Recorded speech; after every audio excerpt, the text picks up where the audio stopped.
அலைக்கும் வரஹ்மத்துல்லாஹி வபரகாத்துஹு.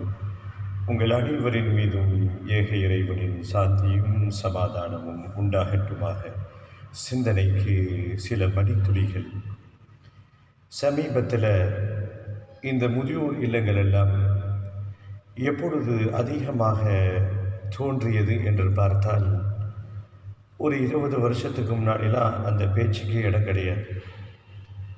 நாம் அறிந்தவரை நிறைய படிக்க வைத்து பிள்ளைகளுக்கான அந்த வேலை வாய்ப்புகள் எல்லாம் அதிகரித்த பிறகு, அதாவது எல்லோரும் பட்டதாரியாக ஆகுவது, அதற்குள்ள உள்ள சூழல் உருவாகுவதற்கு பிறகுதான் இந்த முதியோர் இல்லங்கள் அதிகமாக இருக்கிறது.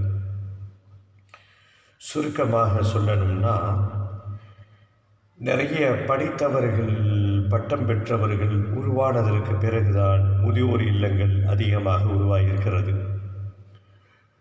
ஒரு காலத்தில் ஒரு ஊரில் இன்ஜினியர் ஒருத்தர் தான் இருப்பார். அவர் வீட்டு பேரே இன்ஜினியர் வீடு. அதை வைத்து அவருடைய படிப்பை வச்சு அடையாளத்தை சொல்லிடுவாங்க. காலம் கடந்ததற்கு பிறகு படிப்பதற்குரிய நிறைய வாய்ப்புகளும் வசதிகளும் நமக்கு கிடைத்தது. பல்வேறு சூழலில் பல்வேறு நபர்கள் மூலமாக எல்லோருக்கும் இலவச கல்வியாக படிக்க ஆர்வம் இருந்தால் அவர்கள் படித்து விடலாம் என்ற நிலை வந்தபோது எல்லோரும் படிக்க ஆரம்பித்தார்கள். இதன் விளைவு பட்டதாரிகளாக ஆனார்கள், நிறைய சம்பாதிக்க ஆரம்பித்தார்கள். அதற்காக வேண்டி, உழைப்பதற்காக வேண்டி வெவ்வேறு நகரங்களுக்கு அவர்கள் பயணம் செய்தார்கள்.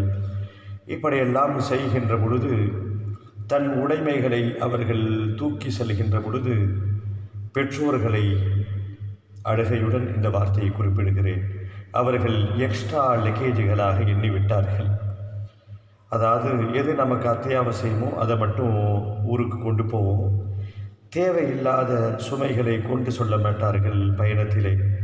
அதே போல படித்து பட்டம் பெற்ற பிறகு எல்லோரும் அப்படி இல்லை, இல்லா மாஷா அல்லாஹ், அல்லாஹ் அருள் புரிந்தவர்களை தவிர.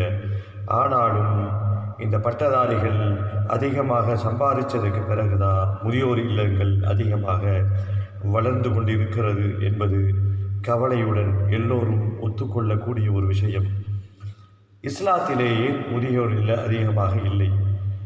முஸ்லிம்கள் யாரும் முதியோர் இல்லங்களிலே சேர்க்கப்படவில்லையா என்ற கேள்விக்கெல்லாம் தொடர்ந்து விடை காணுவோம், தொடர்ந்து பயணிப்போம். இன்ஷா அல்லாஹ். புரிந்து கொள்வதற்கு இறைவன் அருள் புரிவானார்.